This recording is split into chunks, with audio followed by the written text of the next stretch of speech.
costumo falar boa noite, mas eu fiquei pensando, vou falar bom dia. Mas é que eu vim de lá até aqui pensando, vou falar bom dia. Irmãos, que alegria, num domingo pela manhã, nós podemos estar juntos. E tá o pad ligado. Beleza. Juntos, reunidos para celebrar ao Senhor e contemplar esse Deus que tem nos abençoado. Deus tem abençoado sua vida, meu irmão?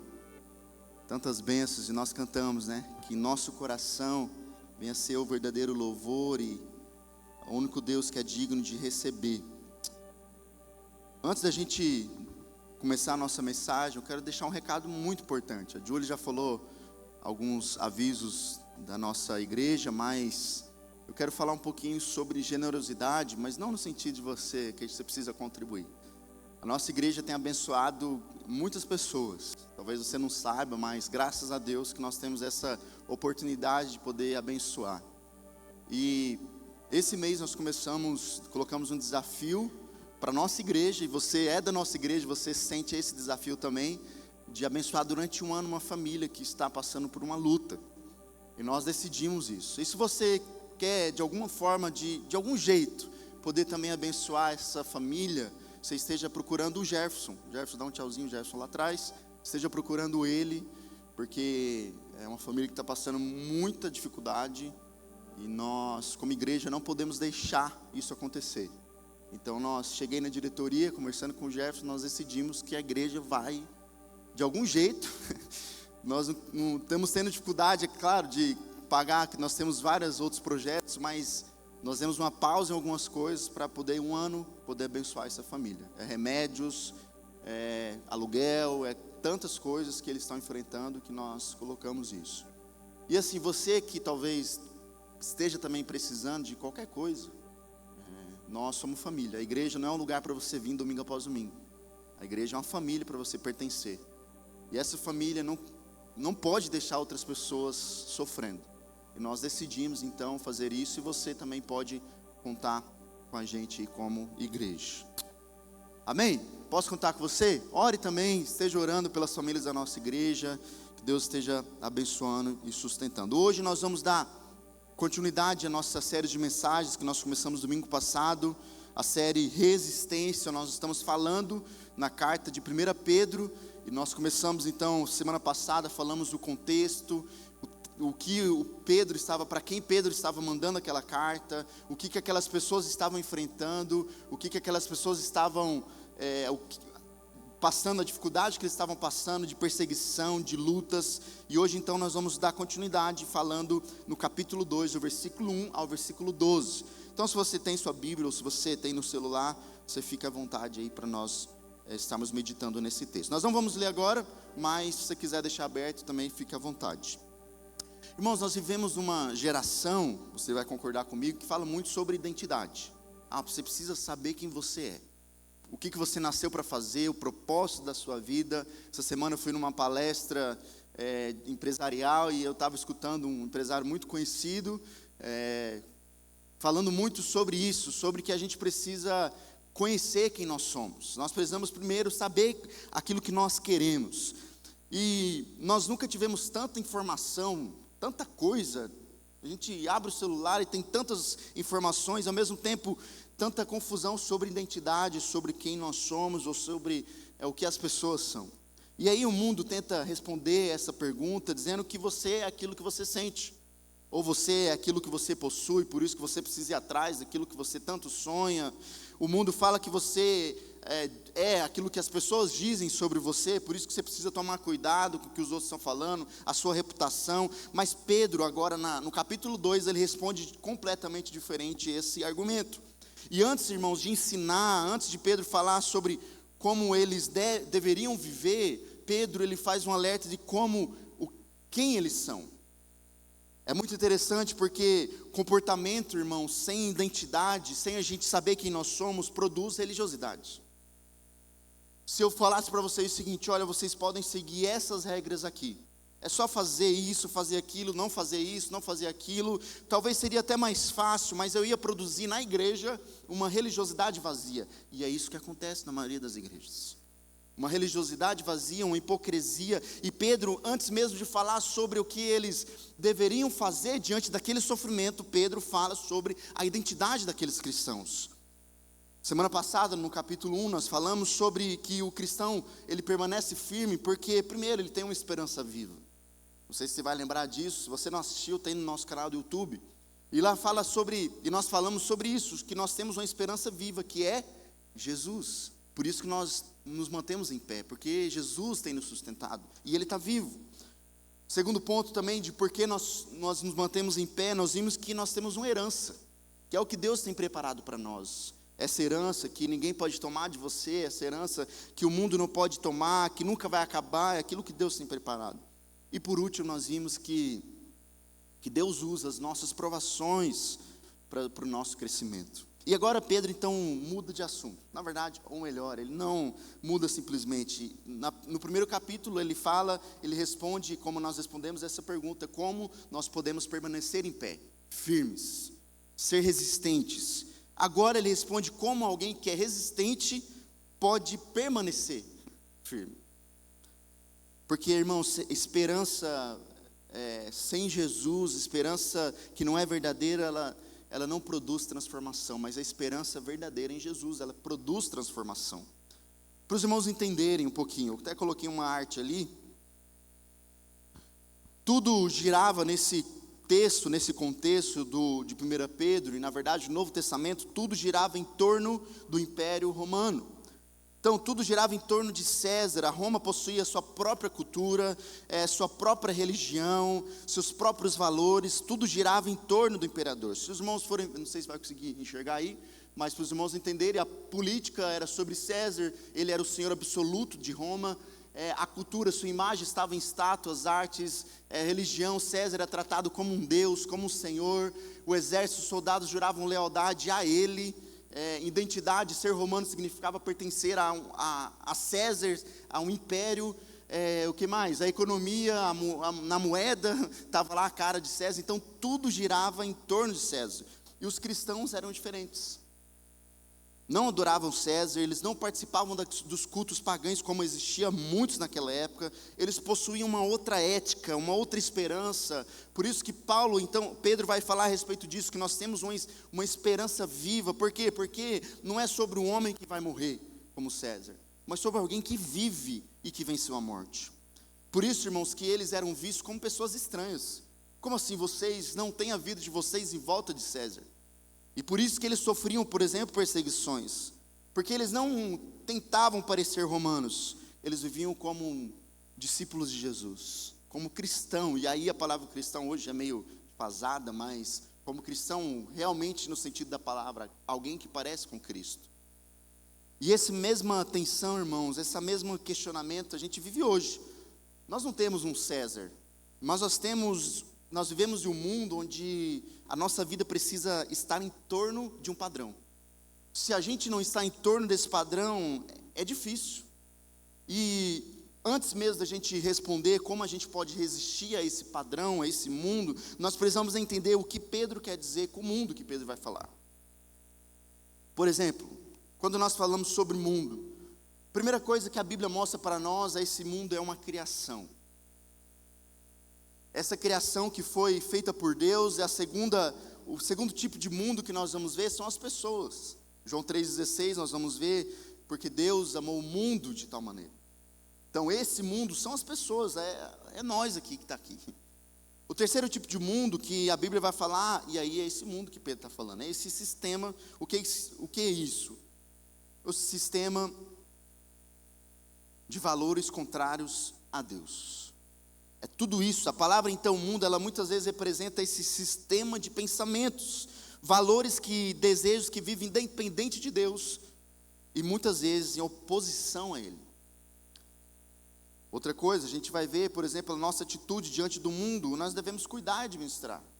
O cristão, ele precisa cuidar das coisas que Deus criou. As pessoas nós precisamos amar, nós precisamos evangelizar, falar de Jesus, e o sistema nós devemos resistir. A grande questão é que nós temos invertido os nossos valores.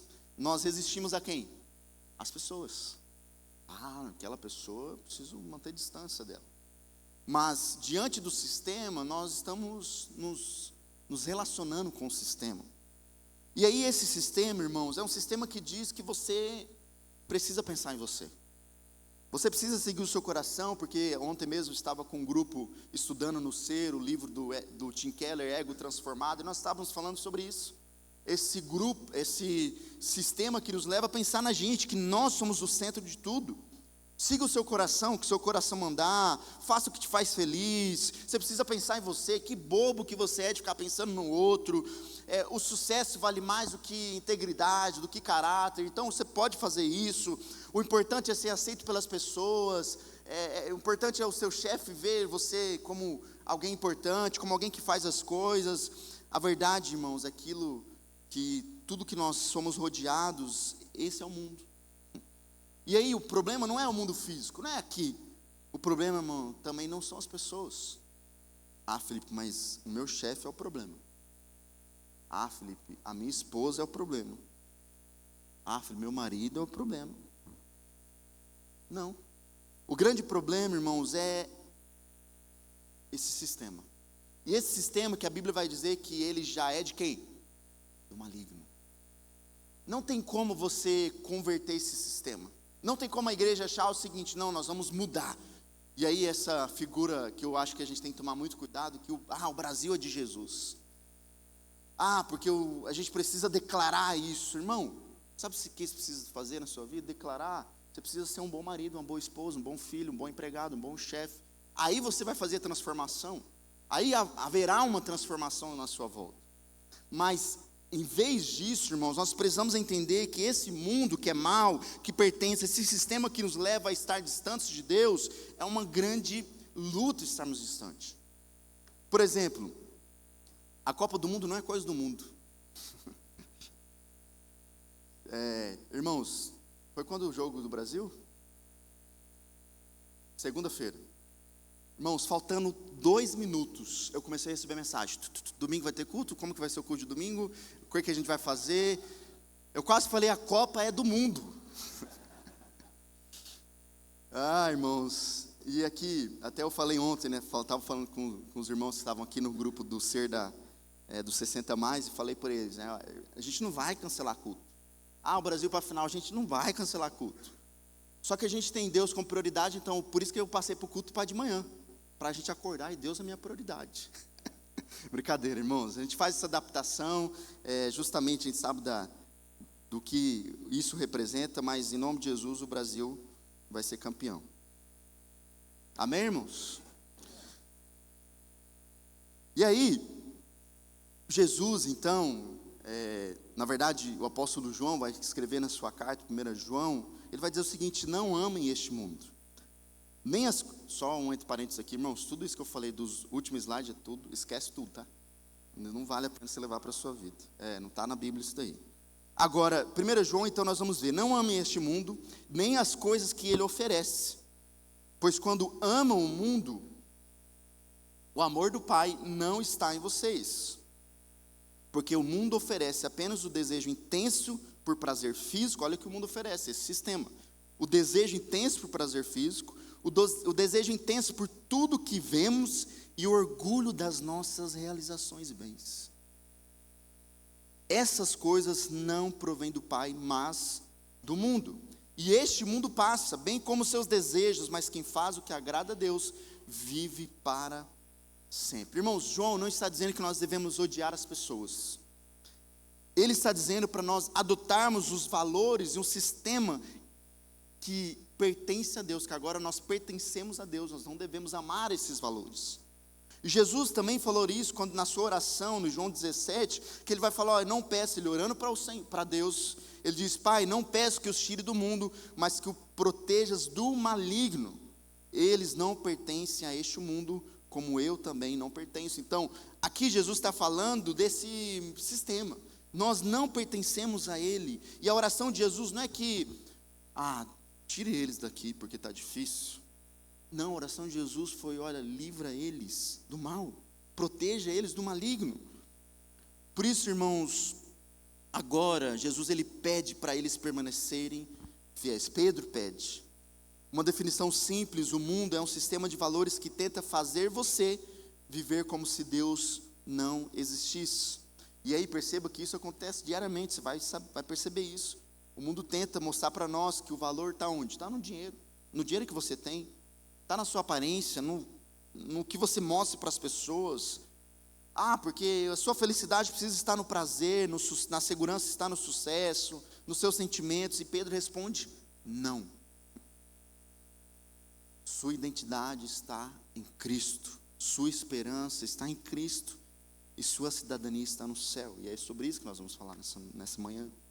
John Stott vai dizer o seguinte: que o mundo é a sociedade organizada sem Deus. Esse sistema é uma sociedade de valores onde não pertencem a Deus, é sem Deus, não existe Deus esse negócio. E aí nos leva à pergunta desta manhã: como resistimos ao mundo, a esses valores? E Pedro, então, falando sobre resistência, ele mostra para nós, no capítulo 2, como nós podemos vencer e resistir ao mundo. Ele apresenta 3 respostas. Primeiro, nós resistimos crescendo espiritualmente. O texto começa falando o seguinte, versículo 1: portanto, e aqui eu já destaco o portanto. Você sabe que essa palavra portanto, ela está ligando alguma coisa. E Pedro, ele liga com tudo aquilo que ele falou no capítulo anterior.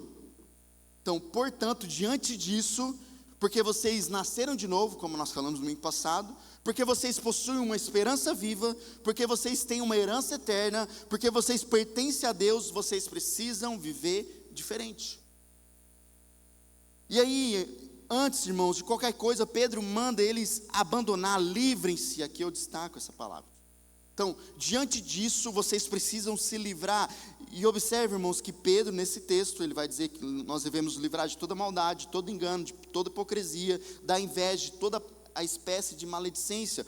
Observe que Pedro, ele cita aqui 5 pecados relacionais. Relacionais, entenda isso.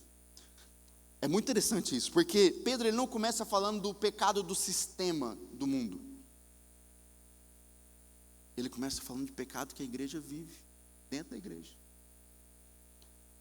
Perceba que todos esses pecados têm algo muito em comum: eles destroem os relacionamentos dentro da igreja. Tem um livro, inclusive na Bethel Book, nós temos ali, do C.S. Lewis, que é o Cartas de um Diabo ao Seu Aprendiz. Onde ele pega, claro, é uma ficção, mas ele pega um diabo ensinando o vermelhinho, que é o seu diabinho, o aluno, ensinando ele como ser um diabo. E é muito legal esse livro, para mim é um dos top 3 livros que eu já li. C.S. Lewis, ele apresenta muito bem isso. E tem não sei se você já leu, alguém já leu esse livro? Não? Já leram? Então tem uma história, porque são várias histórias. Tem uma história que tem alguém da igreja, um homem da igreja. E sabe o que o diabo, nessa ficção, o C.S. Lewis apresenta? Falando assim: não, deixa ele lá. Deixa ele lá, porque ele é um mau marido, não precisa ficar atacando ele não. Perceba, irmãos, antes de Pedro falar então da perseguição fora, ele trata daquilo que está dentro da igreja. Ele começa falando dos pecados que destroem, irmãos, igrejas que estão acabando por conta desses pecados. A igreja, ela pode dizer: não, agora nós não vamos mais ser do mundo, não, agora nós resistimos, mas mesmo assim pode ser destruída pelos pecados internos. E na maioria das igrejas que estão aí, que passam por lutas, o que está acabando com a igreja não é o que está fora, mas é o que está dentro. Pastores, líderes, pessoas que se levantam e começam a arrumar confusão, hipocrisia, falsidade, e aí esses pecados aqui, a inveja. E aí essa palavra grega que nós vamos ver aqui no livro em si, apotemanai, é esse significado aqui, ela traz uma ideia de você tirar uma roupa suja. Então é como se você chegasse muito sujo na sua casa e você trocasse de roupa, se livrar. E essa ideia é tirar essas atitudes como alguém que tira uma roupa suja. Paulo usa essa mesma figura, por exemplo, em Efésios 4, versículo 22. O mesmo termo em grego vai aparecer lá em Efésios, quando ele vai dizer: olha, livrem-se da sua imagem, da sua antiga natureza. A mesma coisa, tire essa roupa, o quê? Essa roupa natureza de vocês. E é interessante, não é a natureza do mundo, é a minha e a sua natureza pecaminosa. É o meu pecado, o seu pecado. Existem pessoas, irmãos, que querem mostrar que são grandes espiritualmente. mas vivem esses pecados aqui. E Pedro está dizendo que primeiro o que a gente precisa fazer? Nos livrar disso. Antes de qualquer coisa, sabe o que se precisa fazer? Se livrar disso daqui, que acaba com a igreja, que acaba com o relacionamento, que acaba com a sua vida. E aí ele continua falando sobre o leite espiritual, como bebês recém-nascidos. Aqui, muitas vezes na Bíblia, nós vamos ver esse termo como algo imaturo, né? Mas aqui é outro contexto. Pedro, ele usa outro termo, no grego ele está trazendo uma ideia para os irmãos entenderem sobre intensidade. Por exemplo, quem já teve filho pequeno e bebê? Um bebezinho esquece de pedir leite? Esquece ou não? Não. O que ele faz? Chora. Ele não vai ficar 2 dias sem chorar, se ficar, claro, tem algum problema, alguma coisa aí. Mas o comum é o quê? É chorar, ele deseja, ele depende daquilo. E Pedro está dizendo o seguinte: assim deve ser o nosso desejo pela palavra de Deus, por Deus. Desejar intensamente, ter fome. Não é sobre ler a Bíblia por obrigação, mas é sentir a necessidade de entender e compreender que eu e você, nós necessitamos desse alimento. Necessitamos, não é uma opção. E aí, qual é esse leite? É isso, é a palavra de Deus, é ela que te alimenta, é ela que te fortalece, é ela que amadurece. Então, se livra desse pecado, mas como? Você precisa se alimentar.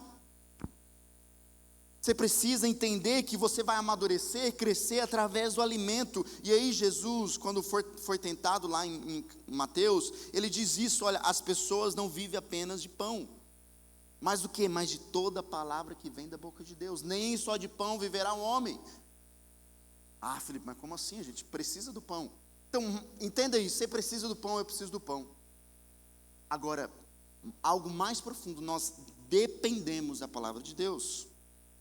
E aí vem a pergunta: quanto tempo do seu dia você alimenta o seu corpo? A gente estava conversando ali com o Mateus, com a esposa dele, a gente estava conversando em relação a isso, ao alimento que a gente precisa. E aí eu estou uns dias sem comer besteira, estou lutando contra isso, contra a minha própria vontade de comer doce. Ontem eu caí, viu, irmãos? Quero pedir perdão aqui, publicamente, que eu comi bolo ontem. Mas foi culpa do Gustavo e da Júlia, já vou falar isso. Fizeram bolo. Foi pé de tropeço.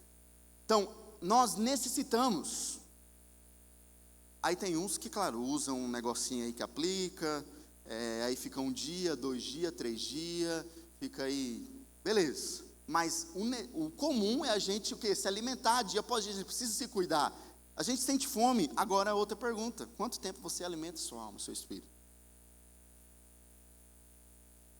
Ah, Felipe, isso é difícil, né? E aí eu vou falar que é difícil. Eu também luto contra isso. Por quê? Porque a minha carne é totalmente ao contrário disso. E como que eu vou vencer? O que Pedro está falando?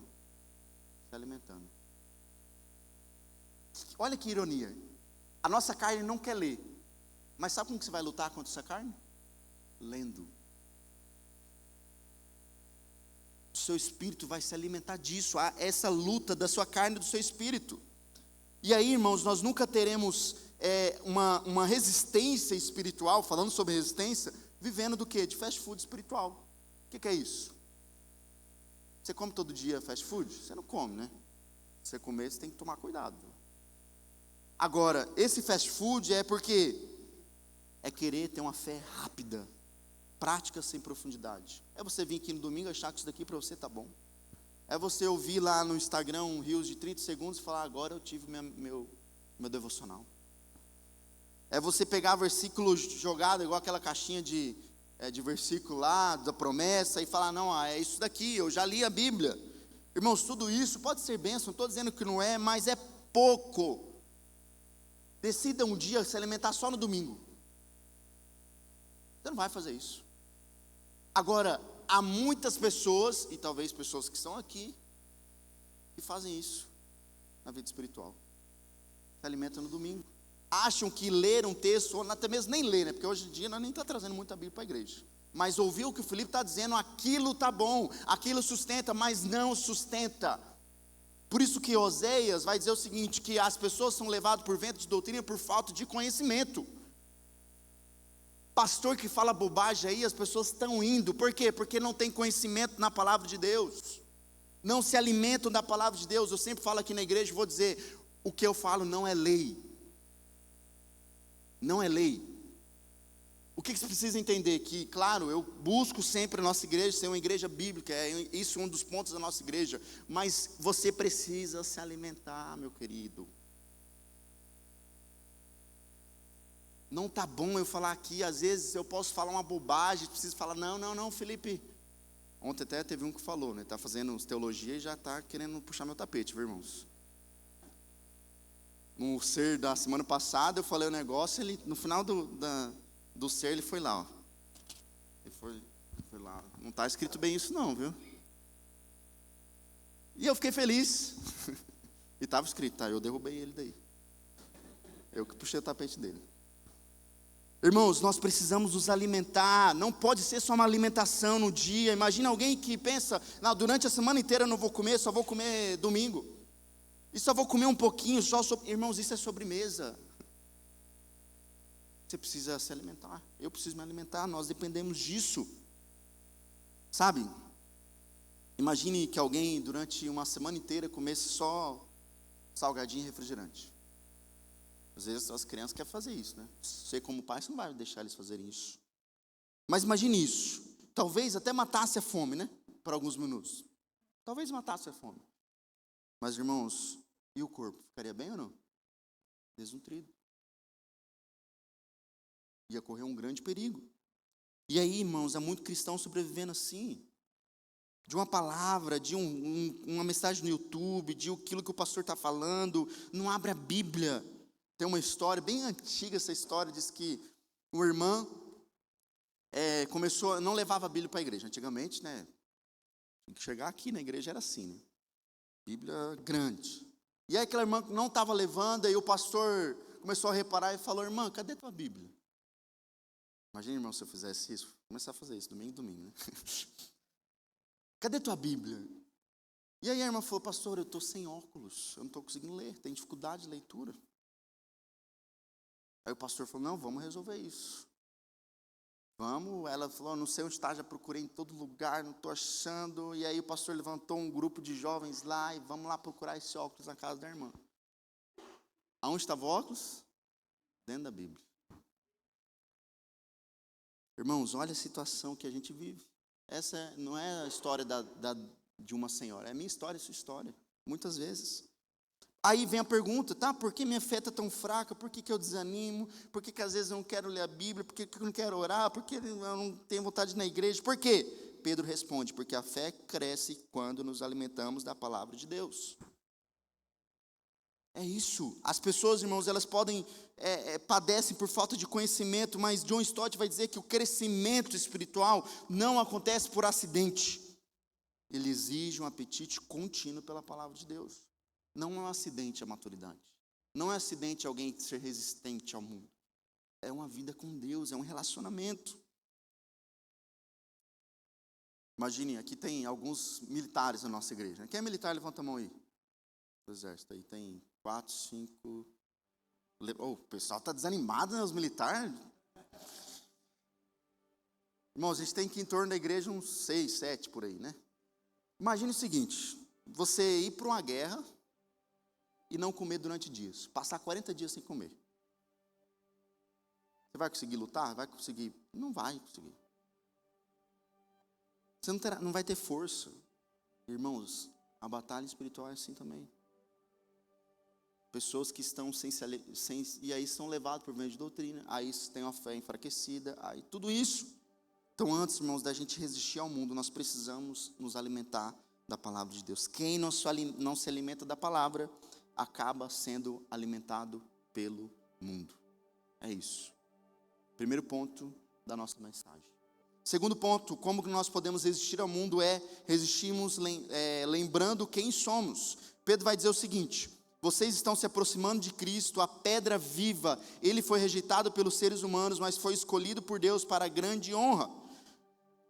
Continua dizendo, e vocês são as pedras vivas com as quais um templo espiritual está sendo construído. Além disso, vocês são sacerdotes santos, por meio da mediação de Jesus Cristo, oferecem sacrifícios espirituais que agradam a Deus. Então, o contexto era, o cristão do primeiro século, ele perdia amigo, perdia bens, era rejeitado pela família, ele vivia desconfiança pela sociedade, então talvez não arrumava emprego, não tinha dificuldade financeira, e aí, talvez ele pensasse, tá bom, mas diante de tudo isso que eu estou enfrentando, quem sou eu?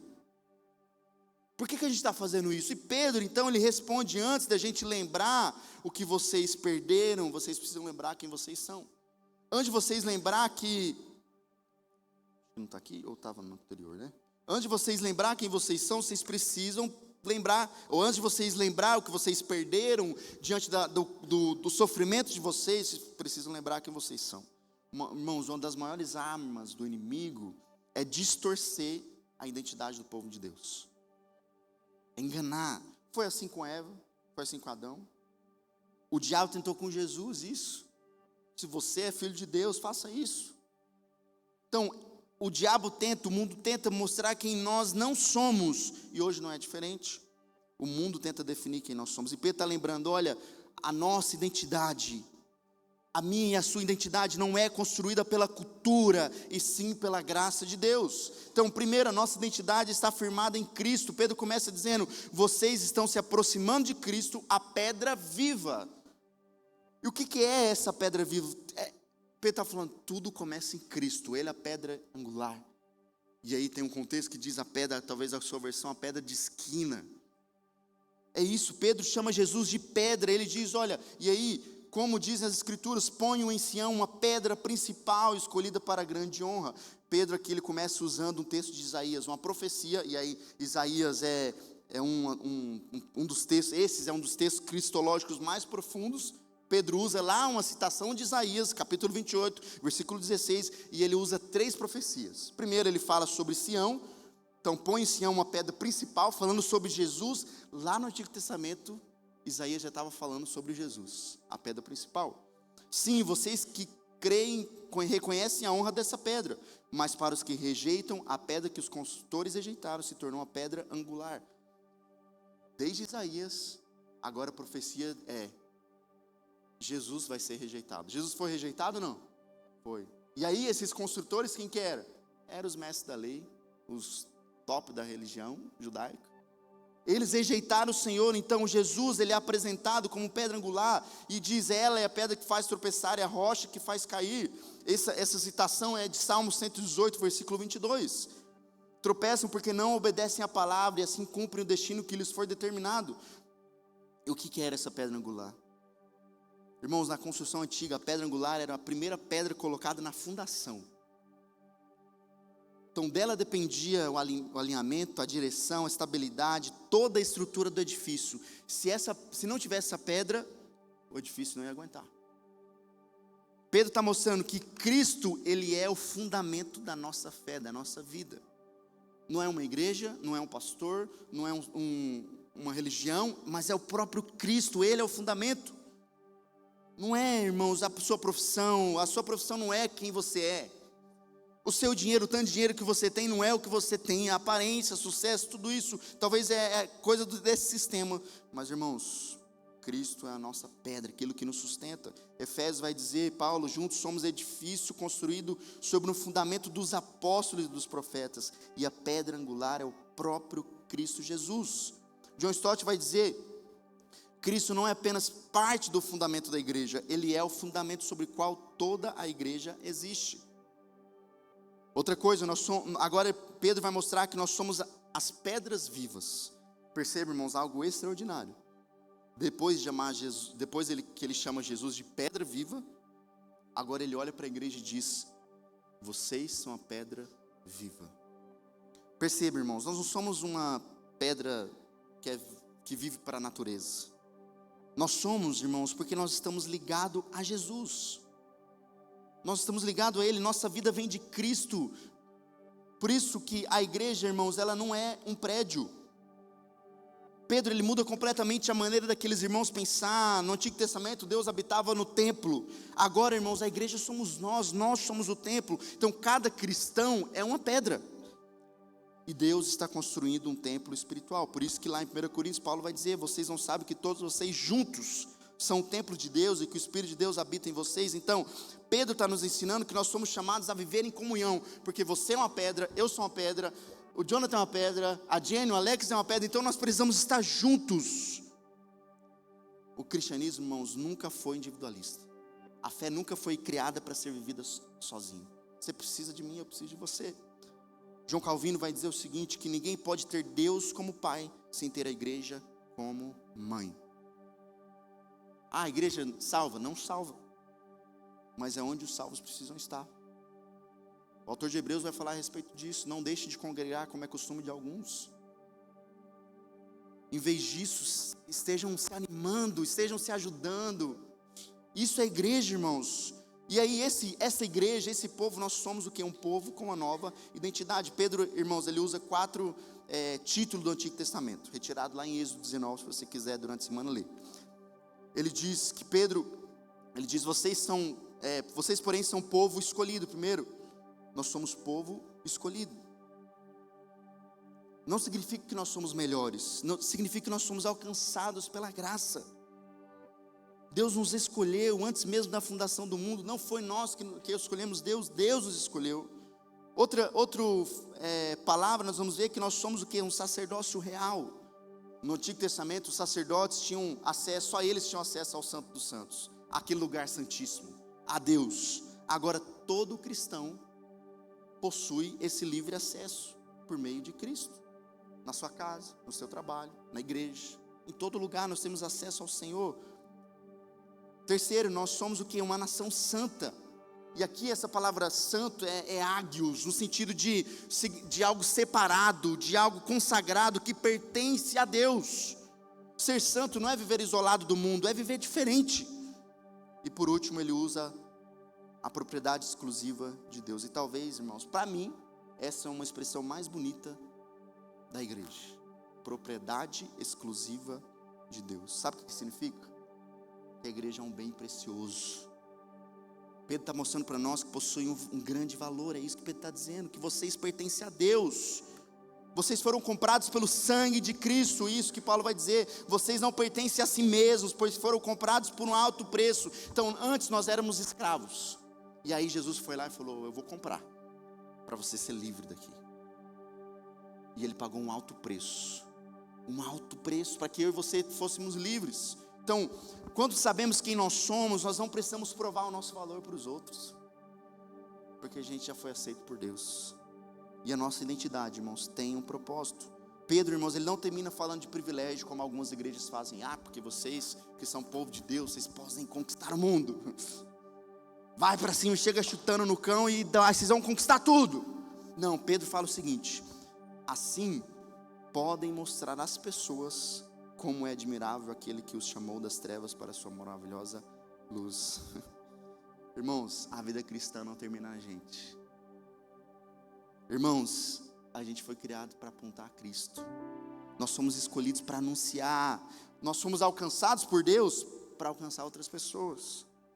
Por isso que Jesus, lá no início do Sermão da Montanha, ele vai dizer, olha, da mesma forma, deixe que suas obras brilhem diante dos homens, para que todos louvem seu Pai que está no céu. Então, irmão, eu e você, assim como Charles Spurgeon diz, lembre-se de quem você é em Cristo, e o pecado perderá muito do seu poder sobre você. Imagine um príncipe que foi criado longe do palácio. Imagine isso comigo. Durante anos ele vive como mendigo, sem ter nada, na rua, pedindo esmola. E aí alguém vem e revela que ele é filho, que ele é príncipe, que ele precisa ir para o palácio, que ele tem tudo. A partir daquele momento, irmãos, a sua maneira de viver muda. Não porque ele tentou mudar, mas porque ele descobriu quem ele era. Não era porque porque ele era um príncipe. Estou dizendo aqui que todo mundo é príncipe. Estou dizendo que nós somos alcançados por Jesus. Nós somos a nação santa, o povo escolhido por Deus. E é exatamente o que Pedro está dizendo isso. Ele diz, olha, vocês não são o que a Roma diz, ou o que César diz. Não, vocês são aquilo que Jesus fez. Vocês são o povo escolhido, a nação santa. Por isso, Terceiro ponto, como nós resistimos ao mundo? Resistimos vivendo como peregrinos e estrangeiros. Olha o que Pedro vai dizer, amados, eu os advirto como peregrinos e estrangeiros neste mundo. Irmão, irmã, aqui é o ponto principal da nossa mensagem. Depois da gente lembrar quem nós somos, agora Pedro nos ensina como nós devemos viver. Se a gente é filho, a gente tem uma identidade diferente. Porque essa identidade, irmãos, essa identidade verdadeira produz transformação. A fé, entenda isso. A fé, irmãos, ela não é simplesmente uma convicção. Porque tem gente que acredita em Deus, tem fé, né? Para elas têm fé. Mas, irmãos, a fé verdadeira, ela se torna um estilo de vida. É uma convicção que transforma o seu coração, que transforma a sua vida. Nós somos peregrinos, irmãos, e Pedro ele usa essas duas palavras: vocês são peregrinos e estrangeiros. E sabe o que essa palavra significa? Que eu trouxe aqui, paróicos, aquele que mora em um lugar onde não possui cidadania. Não é ali a casa dele, ele era alguém que vivia numa cidade. Olha que Pedro está falando para um povo que estava sofrendo, estava sendo perseguido. Pedro diz: essa não é a morada de vocês. Vocês são peregrinos. Vocês podem trabalhar, vocês podem criar a família de vocês, mas olha, sua verdadeira pátria é outra. E aí, estou passando. Essa outra palavra diz que agora aquele que está apenas de passagem, peregrinos. Pedro está dizendo: olha, vocês estão andando e vocês têm um foco. Vocês não estão andando à toa. Música, né? Como à toa. Não, nós temos um objetivo. Vocês são peregrinos, vocês são estrangeiros, então vocês não pertencem aqui, vocês precisam ir para um lugar. Isso muda a maneira que nós devemos viver. Sim, nós trabalhamos, a gente estuda. Eu tenho minha família, coisa mais linda, meus filhos. Eu tenho conta para pagar, eu tenho projetos, eu tenho empresa. Tudo isso, mas uma coisa eu sei, irmão, tudo isso não é meu, porque eu não sou daqui. Até os meus filhos, o que a Bíblia vai dizer? Que os filhos são o quê? Uma herança, um presente de Deus. Que os filhos são como flecha na mão de um arqueiro. O que é a flecha? Eu pego a flecha aqui, eu preciso largar. Então o filho você precisa largar. Uma hora ou outra você vai ter que abrir porta. Chegou a hora, filho. Então tudo que nós temos não é nosso, não é sobre nós. Nossa pátria não é isso. E por isso que Paulo vai dizer: mas somos cidadãos do céu, onde vive o Senhor Jesus Cristo, e aguardamos ansiosamente sua volta.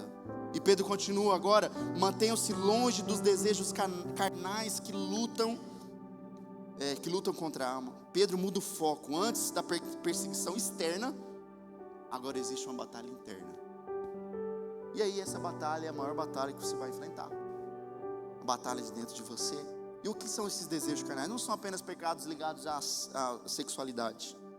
Esses pecados aqui que Pedro está dizendo são desejos desordenados.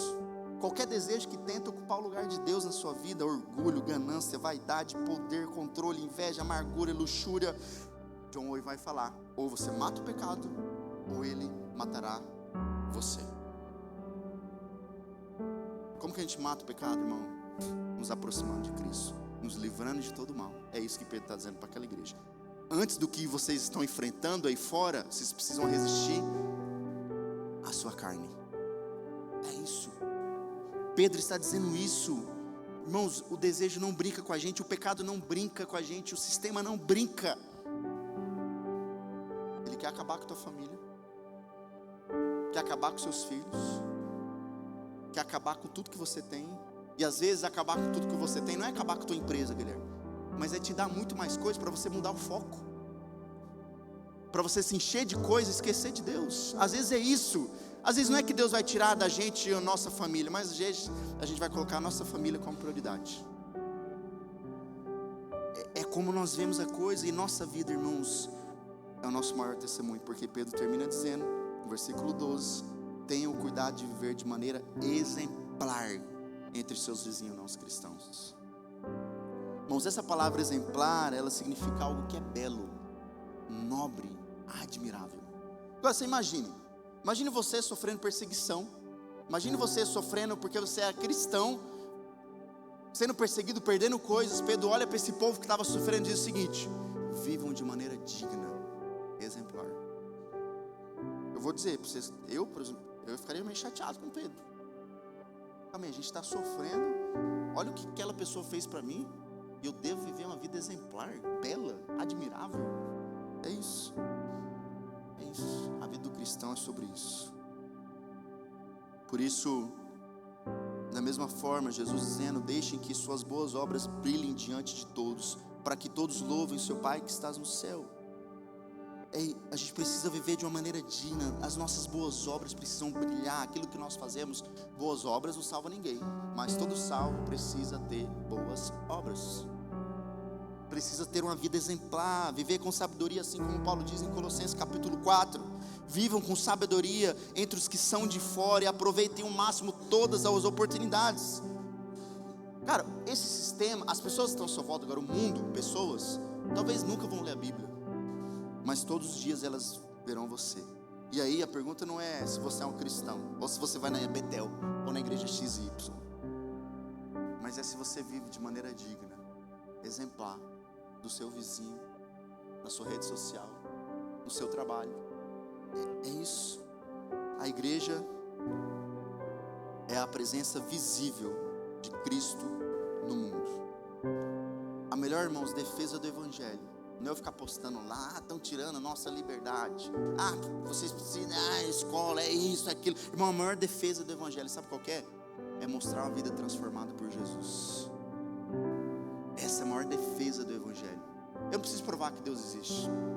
Deus existe. Eu não preciso ficar provando para os outros que Deus, porque o evangelho que é a religião, que é a mais importante. Eu não preciso provar isso.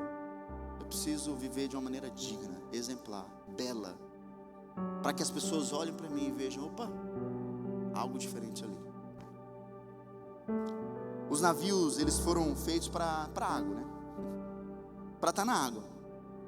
Mas a água, irmãos, nunca foi feita para estar dentro do navio. Se está dentro do navio, tem alguma coisa errada. Mas quando a água entra no navio, o que acontece? Começa o quê? A afundar. Começa a afundar. O cristão, ele está no mundo, mas ele não foi chamado para viver nesse sistema. E quando a gente deixa o sistema entrar, a gente começa a afundar. A nossa fé, desanimar, começa a balançar. Por quê? Porque a gente começou a deixar entrar essas coisas. E foi exatamente que Jesus orou isso, irmãos. Eu não peço que os tire do mundo, mas que os proteja. A oração de Jesus por você não foi para te dar bens. Imagina, Jesus poderia orar: não, eu vou orar para que os meus discípulos sejam abençoados, que venha toda sorte de bênção, que as bênçãos corram atrás deles, que eles vivam o extra. Não, Jesus orou e disse: livra eles do mal. Eu não peço que tire eles do mundo, mas que esteja livrando eles. Pedro, irmãos, ele nos chama para a gente fugir disso, para a gente não ser igual isso, para a gente ser um povo diferente. E aí, como nós resistimos ao mundo? Primeiro, resistimos alimentando a nossa fé. Segundo, nos resistimos lembrando quem nós somos em Cristo, povo santo, escolhido por Deus. E por último, nós resistimos vivendo como peregrinos neste mundo. Para finalizar, a resistência cristã não consiste em fugir do mundo, mas em permanecer fiel a Cristo enquanto vivemos nele. Ser fiel a Jesus, ser fiel àquilo que Ele nos ensinou, ser parecido com Ele. É isso. Para refletir e praticar, primeiro, o que tem alimentado a sua vida. Pedro, irmãos, ele nos ensinou que o crescimento espiritual depende do alimento que nós recebemos. Aí eu faço outra pergunta: eu tenho alimentado a minha mente mais com a palavra de Deus, com aquilo que o mundo oferece? Do que você tem alimentado a sua vida? A nossa vida é uma esponja. A gente vai sugar aquilo que a gente está lá, se alimentando. E o que você está sugando na sua vida? O que você está buscando? Segundo, em quem você tem encontrado a sua identidade? Todos nós, irmãos, construímos a nossa identidade sobre alguma coisa. Ou é um trabalho, ou é algo que você faz, o desejo que você tem de ser alguém importante, o dinheiro. Onde está a minha identidade? Está firmada em Cristo ou nessas coisas deste mundo? lembre-se disso. Você não é definido pelo seu passado, você não é definido pelo seu trabalho, você não é definido pela opinião das pessoas, você é definido pelo aquilo que Cristo fez por você e por mim. E por último, sua vida revela a quem você pertence. Pedro, agora no final, ele nos chama a viver de uma forma exemplar diante das pessoas. As pessoas conseguem enxergar Cristo na sua vida durante a semana? Chama sua atenção aqui. As pessoas conseguem enxergar Cristo na sua vida durante a semana? O que elas estão enxergando em você? O que elas estão olhando para você e vendo? Não apenas elas enxergam porque você diz que você é da Betel, você tem uma camiseta escrito Betel e coisa mais linda, mas é porque Cristo habita em nós. Nós somos o povo escolhido, nós não somos daqui e nós vivemos de uma maneira digna. Por isso eu quero convidar você a fechar os seus olhos neste momento. Nós vamos estar orando. Qual a maneira? E aí pega essas 3 perguntas. Pode deixar as 3 perguntas aí, Gustavo, por favor. Pega essas 3 perguntas e começa a refletir do que você tem se alimentado. Sabe qual tem sido o seu pão, o seu alimento dia após dia? Talvez é o seu trabalho que você tem se alimentado. Talvez aquilo que você tem tanto buscado, isso tem sido o seu alimento. E tudo isso vai passar, e isso não mata a fome.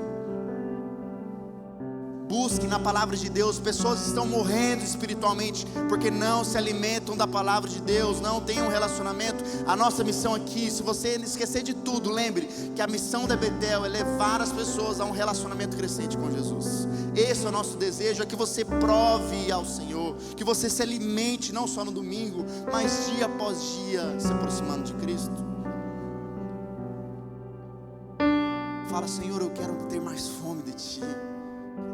Lute contra a sua carne. Lembre quem você é. Lembre que você é o povo santo, o povo escolhido por Deus. Você não é deste mundo. Deus te escolheu, Deus te buscou lá das trevas, te levou para a maravilhosa luz, para que você brilhasse, as suas obras brilhassem, para você ser testemunho, viver de uma maneira digna, uma maneira bela, uma maneira extraordinária para os seus vizinhos, para as pessoas que te seguem nas redes sociais, no seu trabalho. É isso que Deus espera. E aí, reflita em quem você pertence. Quem você pertence? Faça essa oração: Deus, eu tenho pecado contra o Senhor. Eu tenho buscado tanta coisa para mim, pensando no meu eu. Eu tenho deixado em segundo lugar, em segunda opção, me alimentar do Senhor, pertencer a Ti. Deus, eu não sou daqui. Me ajude a lembrar diariamente que eu não sou daqui, eu não pertenço a esse mundo. Essas coisas que eu tanto busco vai passar, vai acabar. Deus, me ajuda a resistir a esse mundo, a esse tipo de coisa, essa cultura de que eu preciso mostrar quem eu sou, o que eu faço. Mas Deus, me ajuda a ser um verdadeiro cristão que mostre para as pessoas a quem eu pertenço, a minha identidade verdadeira.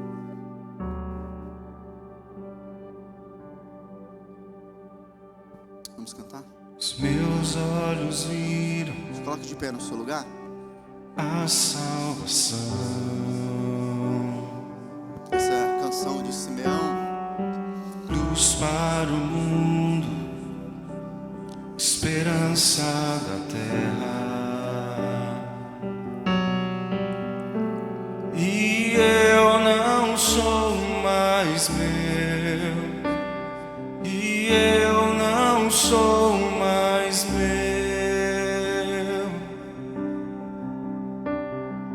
Cristo, Tu és O nosso alimento, a minha nossa porção. porção. Ele é que nos alimenta e nos sustenta. Luz para o mundo,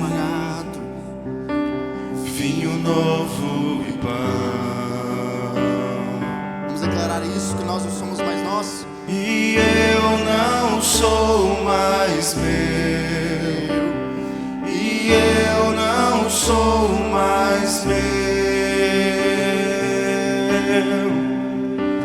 essa fome que me faz cantar, Ele é o alimento, essa sede que a me sede que faz existe dentro de beber. nós devemos beber, nós só encontramos És o nele. nome que escuto ao deitar, e o olhar que vejo ao amanhecer. E essa é minha promessa: gastarei minha vida pra te coroar. É um desafio para nós, né? E esse é o meu anseio, meu amor por ti não será um segredo.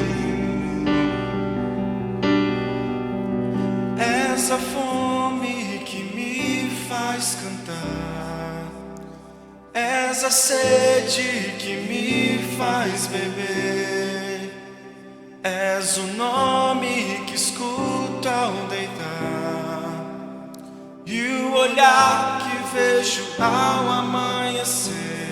Vamos cantar essa próxima parte. E aí é uma parte corajosa, né?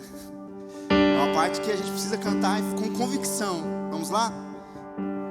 E essa é minha promessa: gastarei minha vida pra te coroar. Esse é o meu anseio, esse é o meu anseio, meu amor por ti não será segredo. Vamos orar a Deus. Nós colocamos diante do Senhor as nossas vidas. Que o Senhor não seja o segredo que a gente vive só no domingo aqui dentro da igreja, mas que seja uma verdade dia após dia aonde nós estivermos. Que nós sejamos a testemunha viva daquilo que o Senhor faz, daquilo que o Senhor é na vida das pessoas. Que nós sejamos a Bíblia que muitos não estão lendo.